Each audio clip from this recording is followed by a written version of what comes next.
Subscribe करें और bell दबाएं ताकि कोई खबर रह न जाए।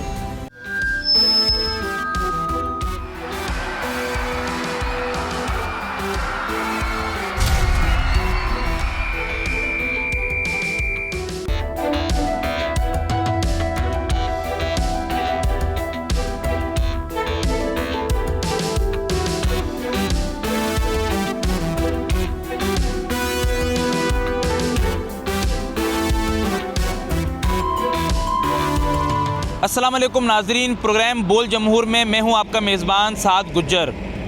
नाजरीन, इस वक्त मैं मौजूद हूं शहर कायद में और इस शहर के जो मसले हैं वो मैं आपके साथ शेयर करूं तो सबसे इस वक्त जो एक संगीन और एक अहम मसला समझा जा रहा है वो है कराची वालों के लिए खुले मेन होल्स, गटर के ढक्कन, नाले, जहां पर आए दिन शहरी गिरे चले जा रहे हैं। गुज़िश्ता बरस की अगर बात कर ली जाए तो 27 लोग अपनी जान की बाजी हारे, जिनकी कोई गफलत नहीं थी। हुकूमत की गफलत की वजह से छोटे बच्चे भी इसमें शामिल हैं, नौजवान और बुज़ुर्ग भी इसके अंदर शामिल हैं। और हाल ही में जो एक इतना बड़ा अफसोसनाक वाक़या हुआ, जो सब ने देखा कि एक 8 साला दिलबर अली किस तरीके से खेलता खेलता गटर के अंदर चला गया, जिसके बाप का ये कहना था कि ये मेरा इकलौता बेटा था और मैं इसको स्कूल में एडमिशन दिलवाने के लिए जा रहा था, लेकिन उसको बिल्कुल इस बात का इल्म नहीं था कि यहाँ पर गटर का ढक्कन खुला है। 1 माह कबल गटर का ढक्कन खोला गया, सफाई की गई, लेकिन वो ढक्कन बंद नहीं किया गया। ये एक ऐसा मसला बन चुका है कि जो वालिदैन हैं वो इस वक्त एक खौफ तारी उनके ऊपर हो चुका है कि क्या हम अपने बच्चों को गली में खेलने के लिए भेज सकते हैं। हर गली, हर सड़क और कहीं ना कहीं मेन शाहराहों पर भी हमें ये नज़र आता है कि नाले और मेन होल्स खुले होते हैं। इंतज़ामिया सिर्फ़ और सिर्फ एक दूसरे के ऊपर हम ये देखते हैं कि इल्ज़ामात लगाते हुए नज़र आते हैं, लेकिन कोई अपने आप को कसूरवार नहीं कहता, एक दूसरे को कसूरवार कहते हुए नज़र आते हैं। शहरियों के पास चलते हैं, मेन होल्स आपको दिखाते हैं इस प्रोग्राम में। आइए चलते हैं, देखते हैं कि सबसे ज़्यादा टैक्स देने वाला शहर किन मसाइल के अंबार में घिरा हुआ है। हमारे साथ यहाँ पर एक शहरी मौजूद हैं। भाई ये बताइएगा कि कराची के अंदर हम देख रहे हैं कि हर शाहरा पर, हर सड़क पर, हर गली में इस तरह के जो है वो गटर के ढक्कन में खुले हुए नज़र आते हैं मेन होल्स। अभी हाल ही में एक अफसोसनाक वाक़या पेश आया, एक 8 साला बच्चा जो गली में खेल रहा था और उसको किस तरीके से वो गटर पे गिरा। उसके वालिद ने बताया कि इकलौता बेटा था मेरा, गटर का ढक्कन हटाया गया, 1 माह पहले सफाई की गई और ढक्कन लगाना भूल गए या फिर जान के छोड़ दिया। कितनी बड़ी गफलत है ये इंतज़ामिया की? ये सर बहुत बड़ी गफलत है। हर जगह जो है मैनुअल खुला हुआ है और गाड़ी गिरता है, मोटरसाइकिल वाला बेचारा उसमें गिरता है, किसी का टांग टूटता है, किसी का हाथ टूटता है। ये बहुत बड़ा प्रॉब्लम है। रोडों में कड़ी है, रोडों नहीं बना हुआ है, सारा पानी कड़ा है और इस गटर का जो है ये बहुत बड़ा मसला है। इतना बच्चे गिरा हुआ है, ये तो मीडिया पे दिखाई नहीं दे रहा है। हाँ बिल्कुल, ऐसा कितने ऐसे वाक़यात होते हैं जो रिकॉर्ड नहीं होते, आप बिल्कुल सही कह रहे हैं। बहुत वाक़यात अभी 2 दिन में हम देख अपना मोहल्ले में 3 बच्चे गिरे थे, तो किसी ने उसका नहीं देखा, ना मीडिया ने किसी ने देखा। उसमें एक बच्चा मर गया, वो 2 बच्चे जो है वो लोगों ने निकाला आप अपना मदद से ना। ये एक जो है वो मर गया, वो पोत हो गया। तो ये बहुत सिंध गवर्नमेंट से हम ये दरख्वास्त करते हैं, वज़ीर आला साहब से हम ये दरख्वास्त करते हैं कि ये ढक्कन जो है ये बंद करे या तो काम करे या बनाए। नाज़रीन देखें जी, जैसे कि हमारे साथ शहरी मौजूद थे जिनका ये बताना था कि वज़ीर आला से सिंध गवर्नमेंट से दरख्वास्त करते हुए नज़र आ रहे थे कि जिस तरीके से ये अमवात हो रही हैं इसके ऊपर ध्यान देना चाहिए, क्योंकि कराची वाले पहले ही इतने मसाइल में घिरे हुए हैं। अगर इस तरीके से कीमती जानों का ज़िया होगा तो कितना नुकसान होगा। आइए मज़ीद आगे चलते हैं और जानते हैं।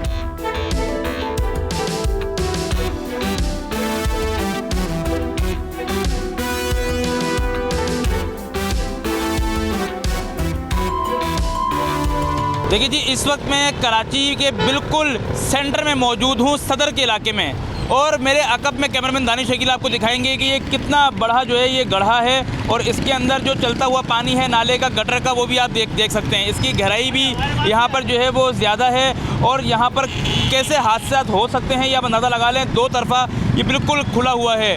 अगर बात कर ली जाए इस गड्ढे और इस मेन होल की, तो पिछले साल 2025 में भी मैं इस जगह की निशानदेही कर चुका हूँ, लेकिन साल गुजर गया, 2026 आ गया, लेकिन इंतज़ामिया को ये गटर और ये मेन होल नज़र नहीं आ रहा। अगर खुदा ना खास्ता यहाँ पर कोई हादसा होता है तो मुख्तलिफ NGOs टीम्स यहाँ पर आएंगी, दूसरे जो सियासतदान हैं वो यहाँ पर हमें आएंगे, एक दूसरे को हटा के कहेंगे कि हम यहाँ पर कवर लगाते हैं, लेकिन जब तक कोई हादसा नहीं होता ये किसी को नज़र नहीं आता। ये दिन का टाइम है, ट्रैफिक मेरे अकब में आप देख सकते हैं, जब कोई गाड़ी या बड़ी गाड़ी यहाँ पर आके खड़ी होती है तो मोटरसाइकिल वाले उसको करीब से क्रॉस करते हैं, तो ये कितना ख़तरनाक है ये आप देख सकते हैं। अच्छा, रात के वक्त जैसे ही यहाँ पर अंधेरा होता है तो यहाँ पर कोई स्ट्रीट लाइट मौजूद नहीं है, बल्कि स्ट्रीट लाइट तो मौजूद है लेकिन स्ट्रीट लाइट के अंदर लाइट मौजूद नहीं है। कैमरामैन दानिश शकील आपको इस वक्त मनाजिर दिखा रहे हैं कि जहाँ पर जो है हम देख रहे हैं कि पोल लगे हुए हैं तो उस पोल के ऊपर लाइट मौजूद नहीं है, जहाँ पर लाइट्स मौजूद हैं वहाँ पर गटर खुले हुए हैं और शहरी किन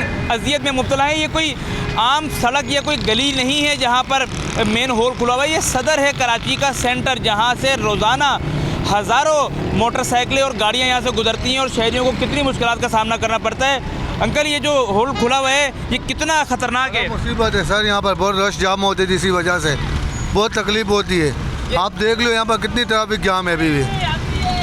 अगर यहाँ पर कोई मोटरसाइकिल अगर यहाँ पर गिर जाए, खुदा ना वो गया बंदा मर जाएगा गरीब, कोई हिफाजत नहीं है यहाँ पर सर।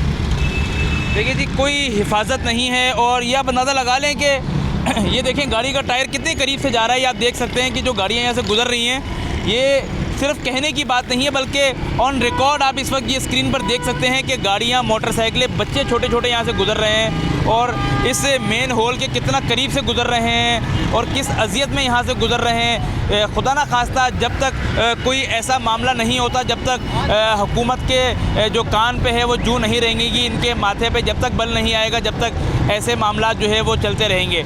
मज़ीद आगे चलते हैं, शहरियों से जानते हैं कि कितने मसाइल हैं इन मेन होल्स की वजह से।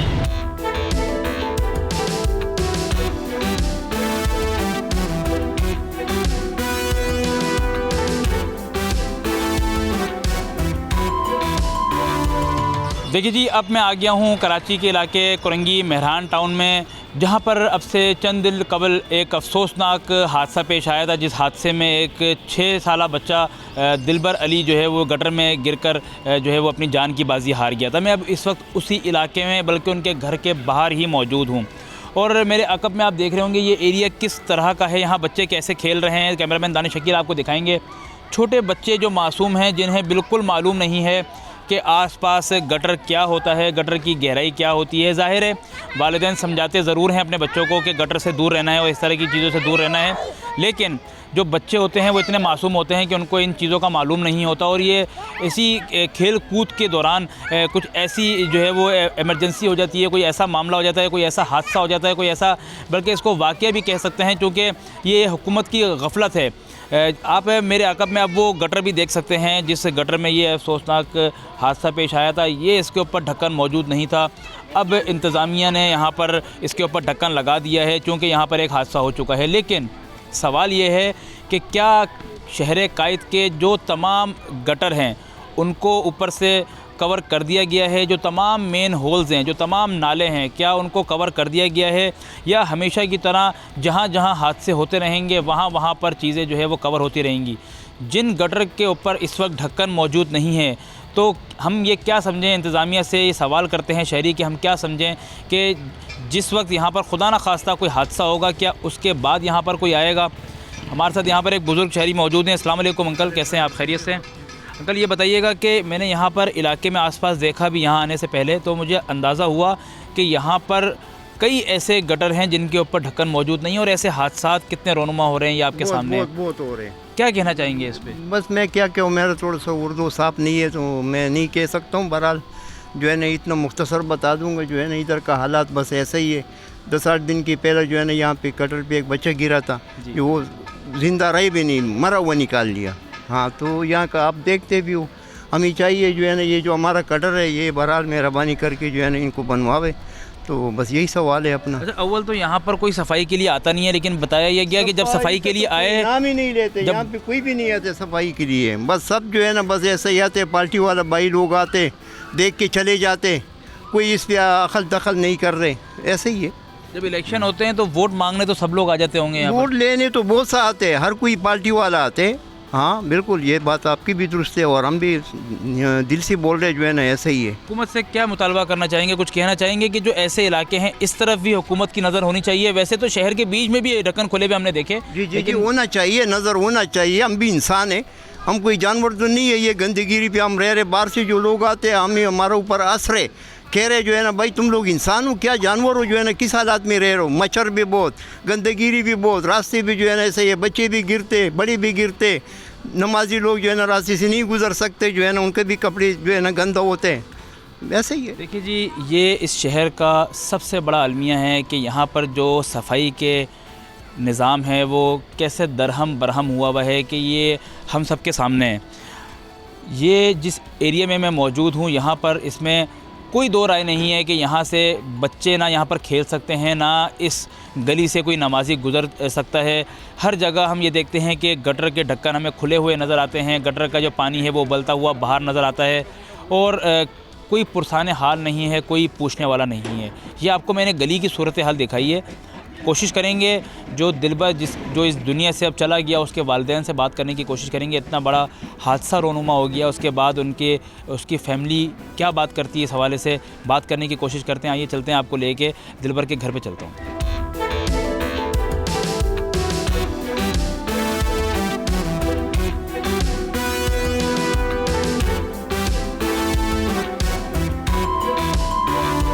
देखिए जी, अब मैं आ गया हूँ दिलबर के घर में और उनके वालिदैन के साथ में इस वक्त मौजूद हूँ और उनसे बात करने की कोशिश करेंगे और ये जो हादसा कैसे पेश आया था ये भी उनसे पूछने की कोशिश करेंगे। उनके वालिद मेरे साथ मौजूद हैं। अज़हर, आप बताइएगा ये कैसे हादसा पेश आया था? ये तकरीबन उस दिन 5:30 बजे का टाइम था। बच्चे खेलने के लिए निकले थे, सही उसमें गटर में गिर गया मेरा बेटा। तो बच्चियों ने बताया भाई आपका लड़का गिर गया है। हम उसको हॉस्पिटल लेके गए, हॉस्पिटल में बोल दिया भाई आपका बच्चा एक्सपायर है। अच्छा, ये जो गटर का ढक्कन खुला हुआ था जिसके अंदर दिलबर गिरा था, ये कितने अरसे से ये ढक्कन खुला हुआ था और ये क्यों खोला गया था? मैंने ये सुना था उस वक्त, ये बता रहे थे जो बयानात सामने आ रहे थे कि ये सफाई के लिए खोला गया था, सफाई के बाद इसको दोबारा बंद नहीं किया गया, ऐसा ही था? जी ये सफाई के लिए खुला था, मगर खुला क्या था इसका ढकना शुरू से ही नहीं था। जब से हम यहाँ पर रिहाइश कर रहे हैं वब से इसका ढकना नहीं है। एक ढकना लाए थे वो भी डैमेज सा, रखते थे अंदर गिर जाता था। सही है, ढकना इसका था ही नहीं शुरू से ही, वो भी सिल्पे वगैरह रखी हुई थी, ऐसे टूट गई। अच्छा, अभी भी ये बताइएगा, यहाँ पर मैंने देखा कि इस इलाके में पीछे की जो साइडें, जो दूसरी गलियाँ हैं, वहाँ पर अभी भी ढक्कन खुले हुए हैं। कि उसके बाद किसी से आपने अपील नहीं की कि हमारा बच्चा तो चला गया, चलें किसी और की जो औलाद है वो कम से कम महफूज रहे? नहीं, हमने अपील की हुई है, बहुत लोगों को बोला हुआ है, जो पार्टी वाले आए थे उन्होंने को भी बोला है कि ढकने लगवाए जाए। खाली इस गली में नहीं, पूरे कराची में लगाया जाए। खाली इस गली का मसला तो नहीं है ढकनों का, पूरे कराची का यही मसला है भाई। आप जहाँ जाए ढकने नहीं है, किसी भी गटर पे नहीं है, इस गली में नहीं है, पिछली गली में नहीं है। इस इलाके का मसला नहीं है ये ढकनों का इलाका पूरे कराची में। मेहरबानी करें, ढकने लगवाए जाए। जो भी बड़े हैं इदारे में उनसे मेहरबानी यही है कि ढकने लगवाएं। अच्छा मेरी बहन, आप ये बताइएगा कि ये जो हादसा पेश आया, ज़ाहिर है आप एक माँ हैं और माँ के ऊपर जो गुज़रती है हम उसको अल्फाजों में बयान तो नहीं कर सकते, लेकिन आप अपना दर्द ज़रूर बता सकती हैं, किसी के साथ ज़रूर आप शेयर कर सकती हैं। जब ये हादसा पेश आया तो आपके ऊपर क्या गुजरी, कैसे आपने ये जो दिन गुजारे, ये कैसे गुजारे हैं?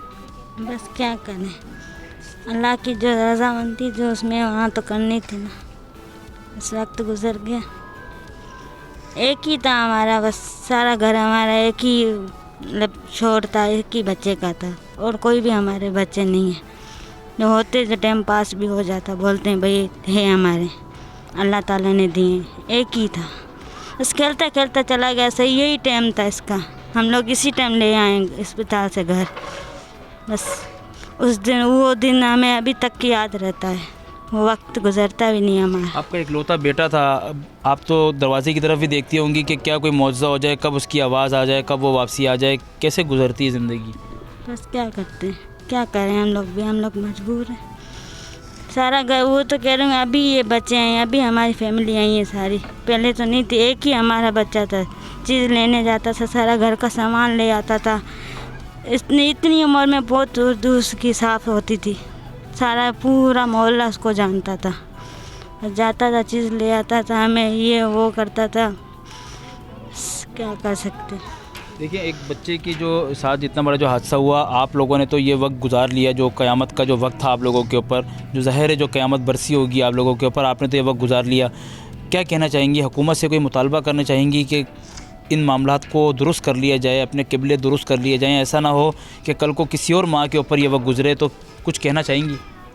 बस यही कहेंगे भाई, अपनी कोशिश किया करो भाई। अभी हमारा एक ही था, किसी और का भी एक होगा। भाई उन लोगों से क्या गुजरे, हमारे से अब आप पूछ रहे हो भाई आपका दिन कैसे गया। वो हमें पता है ना हमारा दिन कैसे गया, किसको बता थोड़ी सकते हमारा दिन कैसे था। तो यही कोशिश करें भाई, अपने बच्चे की एहतियात करें, यही कह सकते हैं भाई हुकूमत से। तो अपना जो भी है, जो भी आप करते हो किया करो भाई। एक ही है, हमारा तो एक ही था, किसी और का। यहाँ पे बहुत हादसे होते थे, यहाँ जहाँ भी आप जाओगे कहाँ भी आपको ढकने नहीं मिलेंगे। अगर भाई आप ये बताइएगा कि आप इसका दाखिला कराने जा रहे थे दिलबर का स्कूल में, आपने बताया था कि मैं दाखिला कराने के लिए जा रहा हूँ, तो थोड़ा सा उसके बारे में बताएं कि अभी स्कूल में दाखिला कराने के लिए जा रहे थे, लेकिन उस दाखिले से पहले ही जो है वो नहीं बात की हुई थी स्कूल में। उन्होंने बोला भाई अगले मंथ ले आना उसको। और अभी क्या कर सकते हैं, किसको ले जाएं? अभी तो कोई है ही नहीं जिसको ले जाएं। उसका कागज़ भी पड़ा हुआ है हमारे पास। जब मैं गई थी ना लेके, उसका तो कागज़ भी हमारे पास पड़ा हुआ है। कह रहे थे ये किताब ले आना। हम लोग गरीब हैं भाई, हम लोग कुछ भी नहीं कर सकते। गई थी, अपनी बहुत कोशिश की थी भाई, फ्री वाला कोई भी है। हम लोगों ने भी फीस बताई, फिर भी हमने बोला था ठीक है, एक रोटी हम लोग कर लेंगे भाई, इसकी किताब ले आएंगे। इन लोगों इससे मैंने बात की, इसने यही बोला भाई खबर कर लो। बस हमें क्या पता है, ये दिन हमें दिखाएगा, चला जाएगा। बस और क्या। देखिए जी, दिलबर के वालिदैन इस वक्त हमारे साथ मौजूद हैं। उनका जो कहना है ना, ये बहुत अफसोस के साथ बताना पड़ता है कि जिन चीज़ों के लिए ये रिक्वेस्ट कर रहे हैं गवर्नमेंट की, ये वो चीज़ें हैं जो कि हमारी बुनियादी ज़रूरतें हैं, जो देने के लिए हुकूमत हमसे टैक्स लेती है। और ये वही शहर है जो पूरे पाकिस्तान में, पूरे मुल्क में सबसे ज़्यादा टैक्स जनरेट करता है, सबसे ज़्यादा इस हुकूमत को जो है वो टैक्स देता है। उसके बावजूद यहाँ के जो लोग हैं वो अपनी बुनियादी चीज़ें मांगने के लिए रिक्वेस्ट कर रहे होते हैं, हाथ जोड़ रहे होते हैं, उनके अपने इस दुनिया से चले जाते हैं इन्हीं हादसात के अंदर। कोई पानी को रो रहा है, कोई बिजली को रो रहा है, कोई गैस के लिए रो रहा है, कोई कह रहा है मेरे घर के बाहर सफाई करवा दी जाए, कोई कह रहा है गटर का पानी घर के अंदर आ रहा है, तो कोई कह रहा है कि साफ़ पानी नलके में नहीं आ रहा। और एक तरफ हम ये देख रहे हैं कि जो आज का हमारा टॉपिक है कि कराची के अंदर तकरीबन कितने ही इलाकों के अंदर हमने ये देखा कि मेन होल्स खुले हुए हैं, बड़े बड़े नाले ओपन हैं, उनकी कोई सेफ्टी नहीं है, कोई हादसात होते हैं, गाड़ियाँ नालों में चले जाती हैं, मोटरसाइकिलें गिर जाती हैं, छोटे बच्चे घर के बाहर खेलते हुए किस तरीके से गटर के अंदर चले जाते हैं। गुज़िश्ता साल 27 लोग इस तरीके से अपनी जान की बाजी हार चुके हैं। ये 27 ख़ानदान जो उजड़े, इनका सवाल किससे किया जाए? जो शहरी हैं वो हुकूमत की तरफ मुंतज़िर हैं कि जो हमारे साथ हादसा होगा, ये 27 ख़ानदान की आवाज़ है कि हमारे साथ जो हादसा, जो रोनुमा होना था वो तो हो गया, लेकिन आइंदा के लिए कराची को इस अज़ाब से बचा लिया जाए। जहाँ जहाँ मेन होल्स खुले हुए हैं, जहाँ जहाँ पर गटर के ढक्कन मौजूद नहीं है, वहाँ वहाँ पर गटर के ढक्कन लगा दिए जाएँ। इसी इलाके की आगे की क्या कंडीशन है वो भी आपको दिखाऊँगा और आपको अंदाज़ा होगा कि इतना बड़ा हादसा होने के बाद भी इस गटर को तो जो है वो कवर कर दिया गया, लेकिन आगे की क्या सूरत हाल है वहाँ अभी भी जो है इनके कान में जूं रेंगती हुई हुकूमत की नज़र नहीं आ रही। देखिए जी, अब मैं उसी इलाके में मौजूद हूँ जहाँ एक अफसोसनाक हादसा पेश आया था, जहाँ पर एक छोटा बच्चा दिलबर गटर के अंदर गिर गया था। उसके घर से 1 किलोमीटर भी दूर नहीं आना पड़ा। और मेरे अक़ब में आप ये देख सकते हैं कि ये मेन गटर यहाँ पर खुला हुआ है और यहाँ से मोटरसाइकिलें, गाड़ियाँ गुज़र रही हैं, जबकि यहाँ के जो दुकानदार हैं उनकी जानिब से बताया जा रहा है कि यहाँ पर आए दिन कोई ना कोई यहाँ पर हादसा पेश आता है, जबकि मोटरसाइकिल कभी इसके अंदर गिरती है, कभी कोई शख्स गिरता गिरता बचता है। एक जानिब जो है वो मस्जिद है, दूसरी जानिब जो है वो दुकानें हैं और उसके बिल्कुल सामने सेंटर में ये गटर का ढक्कन जो अब तक किसी को नज़र नहीं आया कि इसके ऊपर ढक्कन मौजूद नहीं है। बहुत सारे सवाल पैदा होते हैं जब तक, फिर वही बात है कि जब तक कोई हादसा नहीं होता, शायद खुदा ना खास्ता या किसी हादसे का इंतज़ार करते हैं कि कोई हादसा हो, तो फिर वहाँ पर मुख्तलिफ़ तंजीमों के लोग, फिर वहाँ पर मुख्तलिफ़ लोग वहाँ पर अपनी अपनी जो है वो चीज़ बेचने के लिए आ जाते हैं कि ये यहाँ पर हम ढक्कन लगाएंगे, यहाँ पर हम ढक्कन लगाएंगे।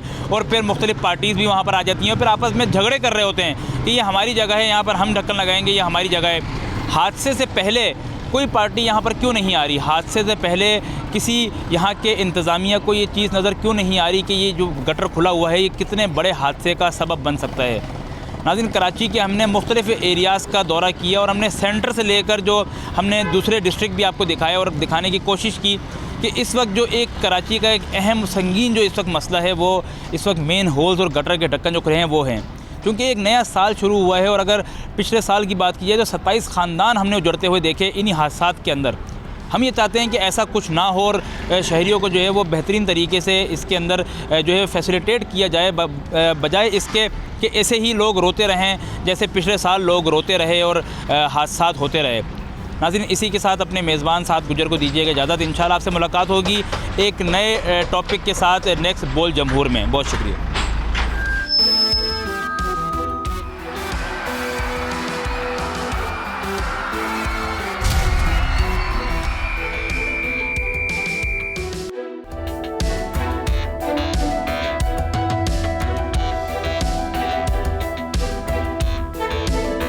अस्सलाम वालेकुम। मुमताज़ अहमद भट्ट आपकी खिदमत में हाज़िर है। आप देख रहे हैं प्रोग्राम बोल जमहूर में। इस वक्त आज़ाद कश्मीर के जन्नत नज़ीर खित्ता के इलाका आज़ाद कश्मीर की खूबसूरत वादी नीलम के अंदर मौजूद है, जहाँ पर बर्फ़बारी के बायस जो नज़ारे हैं वो हसीन हो चुके हैं। बर्फ़ की वजह से जो बर्फीली चोटियाँ हैं जिन्होंने अपने ऊपर कफन पोश लिबास पहना हुआ है। मैं इस अड़ंकेल के मुकाम पर मौजूद हूँ जहाँ पर सियाहों की बड़ी तादाद आज़ाद कश्मीर, पाकिस्तान और बैरून ममालिक से इन इलाकों को देखने आती है। आइए हम जानते हैं आज़ाद कश्मीर के इन इलाकों के हवाले से सियाहों के ख्यालात क्या हैं, सियाह क्या कहते हैं इस हवाले से। आइए हमारे साथ।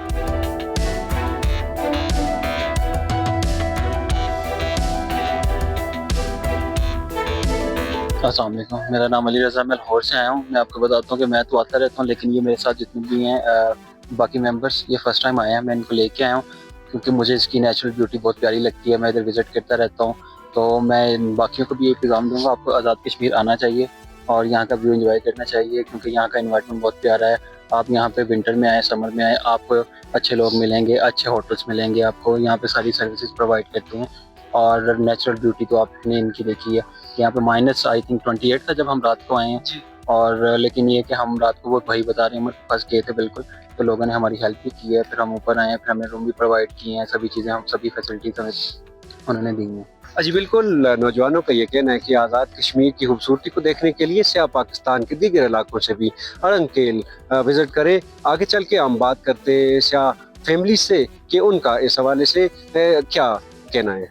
जी बिल्कुल, हमारे साथ कराची से आई हुई एक फैमिली मौजूद है। हम इनसे बात करते हैं कि आज़ाद कश्मीर के हसीन नज़ारे जो अड़ंकेल के उन्हें देख के कैसा महसूस हुआ और दीगर सियाहों को वो क्या पैगाम देना चाहती हैं और इनको किस किस्म की मुश्किलात का सामना यहाँ पे करना पड़ा। जी मोहतरमा, आपका सबसे पहले नाम? मेरा नाम है अर्जुमन और हम लोग अपनी फैमिली के साथ इधर आए हुए हैं। बहुत ब्यूटीफुल जगह है। मैं सबसे पहले तो सबको बोलूँगी कि लाजमी इधर आए, मस्ट विजिट करें। और सबसे अच्छी बात है कि इधर ना इन्होंने कुछ पोर्टर्स अवेलेबल है जो हमें उनके इस तरह से कार्ड्स होते हैं, तो वो हमें जो है वो गाइड करते हैं, इवन कि हमें पकड़ के जो है मैं सपोर्ट करके लेकर आती हूँ क्योंकि रास्ता बहुत ज़्यादा ख़राब है। इसके अलावा हम लोग ये होटल में रुके, बहुत ज़बरदस्त इनकी सर्विस है, हमें किसी किस्म की कोई परेशानी नहीं हुई है। हीटर वगैरह, इवन के गर्म पानी, हर चीज़ अवेलेबल है इधर। अस्सलाम वालेकुम, मेरा नाम आबिद है, मैं कराची से आया हूँ और ये बिल्कुल बहुत प्यारा एक मकाम है अड़ंकेल, और बस गवर्नमेंट की सपोर्ट यहाँ पे दरकार है क्योंकि यहाँ पे कुछ रास्ते ऐसे भी हैं कि जहाँ पे सफ़र करना बहुत ख़तरनाक है, तो गवर्नमेंट उसका सपोर्ट करे और रास्तों को कुशादा करे। और साथ साथ ये कि थोड़ा ये पानी के मसले हैं यहाँ पे और थोड़ा सा जो है वो, और इनकी मकामी लोगों की जो मुश्किलात हैं उनको ज़रा हल करें क्योंकि यहाँ पे मकामी जो हैं वो जितना काम कर रहे हैं, गवर्नमेंट को अगर सपोर्ट करे तो ये अड़ंकेल और अच्छी जगह बन जाएगी। मैं तो इधर से जब से आया हूँ इधर इतना खूब अच्छा लग रहा है। स्नोफॉल देखी है, पाकिस्तान के नॉर्दर्न एरिया में तो है लेकिन पंजाब में नहीं है, तो जब से इधर आए हैं बड़ा इंजॉय कर रहे हैं। जो लोग घरों में बैठे हैं मैं उनको पैगाम दूंगा कि वो भी आएँ। गर्मियों में तो लोग आते हैं लेकिन स्नो में भी आना चाहिए कि इसके नज़ारे भी लेने चाहिए। जो मेरे पीछे आप वादी भी देख सकते हैं कि माशाल्लाह हर तरफ स्नो है और बड़ा ही अच्छा वेदर है, धूप लगी हुई है। और मैं यही पैगाम दूंगा सबको कि घरों से निकलना चाहिए, जिनके पास सरमाया है वो खर्च करना चाहिए, वो संभाल के नहीं रखना चाहिए। अगर अल्लाह पाक ने हिम्मत दी है, सेहत दी है तो खर्च करना चाहिए उसको।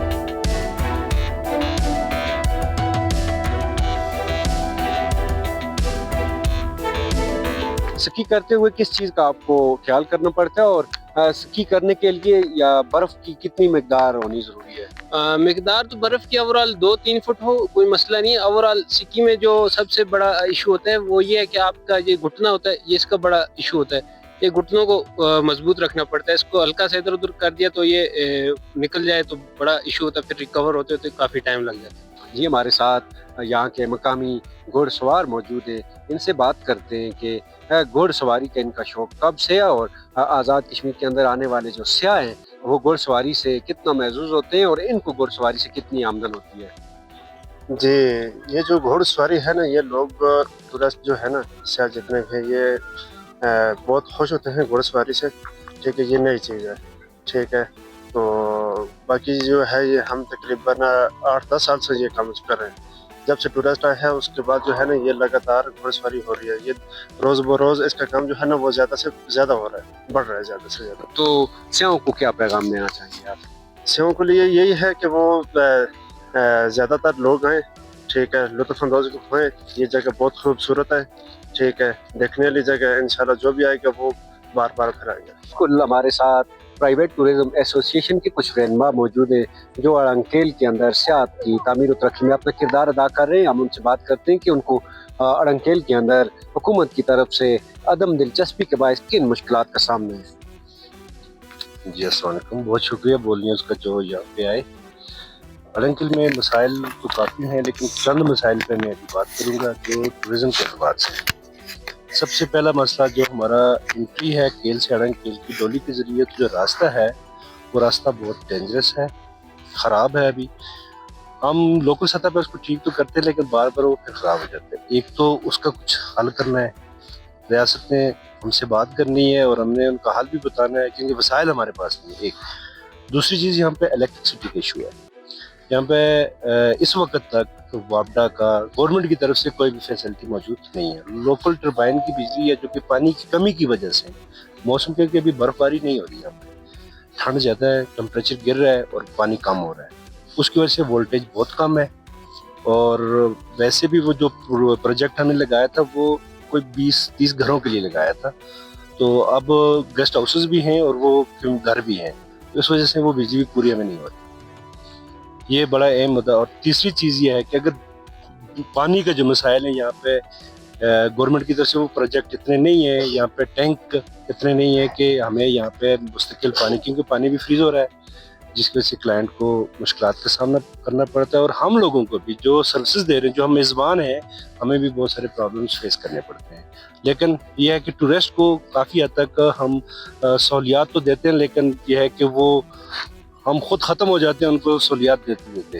हासिल जमा जो लोगों के पास है वो सिफर हो जाता है, लेकिन अपने मेहमानों को तकलीफ़ कम करते हैं, उनकी कोशिश करते हैं। और रियासत से दरख्वास्त है कि ये मसाइल हमारे, इनका कुछ जल्द अज जल्द हल निकाला जाए। जी बिल्कुल, इनका ये कहना है कि आज़ाद कश्मीर का अड़ंकेल का जो एरिया है वो सियाहत के एतबार से टूरिज़म अब है, जहाँ पर गर्मा और मौसम सरमा बर्फबारी के दौरान भी सियाह यहाँ पे आते हैं। लेकिन शूमी किस्मत यह है कि आज़ाद कश्मीर के इस अड़ंकेल के इलाके में ना ही हुकूमत की जानब से बिजली का कोई मुनासिब बंदोबस्त किया गया है, ना ही यहाँ पर रसाई के लिए कोई प्रॉपर ट्रैक बनाया गया है। एक एयरलिफ्ट के ज़रिए लोगों को अड़ंकेल तक रसाई दी गई है। इनका ये मुतालबा है कि हुकूमत आज़ाद कश्मीर इस तरफ तवज्जो दे ताकि सहूलियात फराहम की जा सके, सियाहों की जो मुश्किलात है उनमें कमी लाई जा सके। हमारे साथ एक और प्राइवेट टूरिज़म एसोसिएशन के रहनुमा मौजूद है, हम उनसे बात करते हैं कि इस खूबसूरत इलाके के अंदर जो टूरिज़म है, टूरिज़म को प्रमोट करने के लिए हुकूमत आज़ाद कश्मीर मज़ीद किन इक़दामात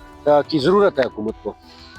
जी अस्सलाम वालेकुम, बोल न्यूज़ का बहुत शुक्रिया। चंद जो मसाइल जो ख़ास तौर पे हमें सर्दियों में होते हैं, ट्रैक के मसाइल जो हैं, उसके बाद सेकंड नंबर पे हमें जो सीवरेज के मसाइल हैं, यहाँ पे सीवरेज का भी बहुत बड़ा इशू है हमारे इस अड़ंकेल में। तो हुकूमत से डॉक्टर साहब ने जो अभी बताया है सारा कुछ, आल्टो साहब, बिजली, सीवरेज, ये चीज़ें मतलब कि हमें बहुत सारी ज़रूरतें हैं हमारे इस गाँव में। तो उनसे यही रिक्वेस्ट है कि हमारी ये चीज़ें पूरी की जाएँ, ताकि हम टूरिस्ट को, आने वाले मेहमानों की हम खिदमत कर सकें और खुश होकर जा सकें।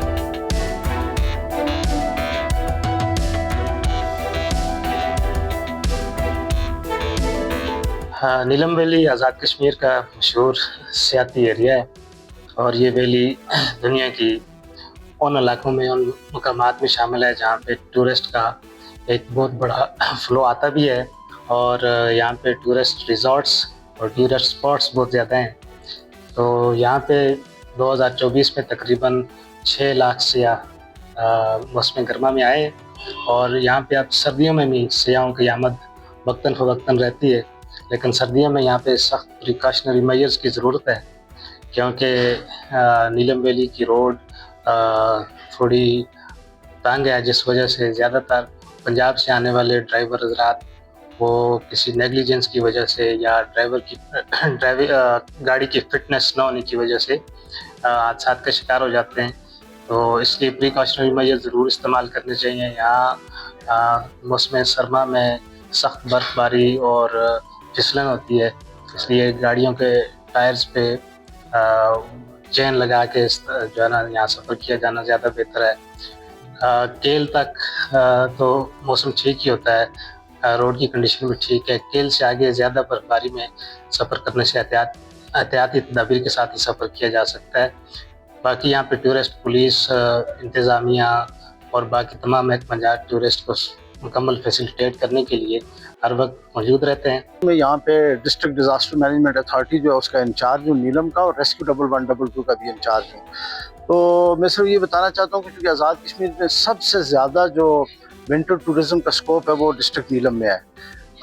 इसमें सिर्फ जो टूरिस्ट आ रहे हैं, जो सियाह हज़रात नीलम में आएंगे, उनके लिए एक तो ये है कि जो हम एडवाइजरी जारी करते हैं ख़ास करके वेदर के हवाले से, उसको फॉलो करें। हमारे डिज़ास्टर मैनेजमेंट अथॉरिटी के फेसबुक पे और सोशल मीडिया पे पेज है, उनको फॉलो करें और अकॉर्डिंगली अपना प्लान बनाएं। एक तो ये है। दूसरा ये है कि नीलम वैली की लैंडस्केप थोड़ी डिफरेंट है।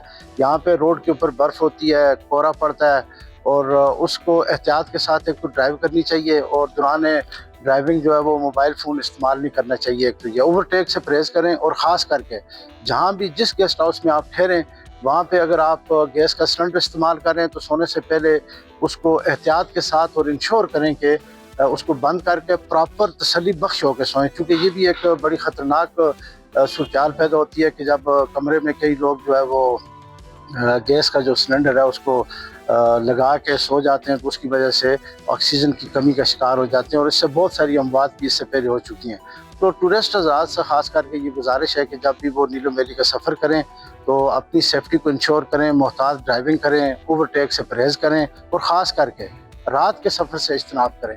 जो हमारा मरकज़ी कंट्रोल रूम है ज़िले के अंदर बना हुआ, उससे राब्ते में रहें और एहतियात के साथ ड्राइविंग करें और एहतियात के साथ सोएं और तसल्ली बख्श होकर अपनी हीटर बंद करके और फिर जो है वो अपना सफ़र जारी रखें। ताम यहाँ पे इमरजेंसी रेस्क्यू सर्विस जो 1112 है, ज़िली इंतज़ामिया है, टूरिस्ट और ट्रैफिक पुलिस है, महकमा इशारात कमला है, वो जो भी टूरिस्ट हज़रात जो सियाह हज़रात हमारे मेहमान यहाँ पे आ रहे हैं उनकी मदद के लिए, उनकी हेल्प के लिए हर वक्त यहाँ पे तैयार हैं और आप बेफिक्र होकर नीलम वैली का सफ़र कर सकते हैं। जी बिल्कुल, हमने आज़ाद कश्मीर के नीलम वैली की जो एडमिनिस्ट्रेशन है उनसे बात की और सियाहों से बात की, मकामी लोगों से बात की, टूरिस्ट ऑपरेटर से बात की। उनका एक ही मुतालबा है कि आज़ाद कश्मीर के पुरफ़ज़ा मकाम अड़ंकेल को सहूलियात की फराहमी के साथ साथ मॉडल विलेज बनाने के लिए अमली इक़दाम भी किए जाएँ। रोड, बिजली और कम्युनिकेशन का जो निज़ाम है उसको फ़ाल किया जाए ताकि पाकिस्तान और दुनिया भर से आने वाले जो सियाह वो नीलम की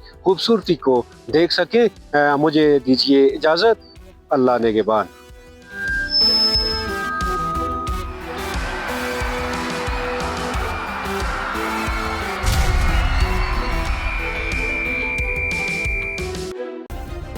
सब्सक्राइब करें और बेल दबाएं ताकि कोई खबर रह न जाए।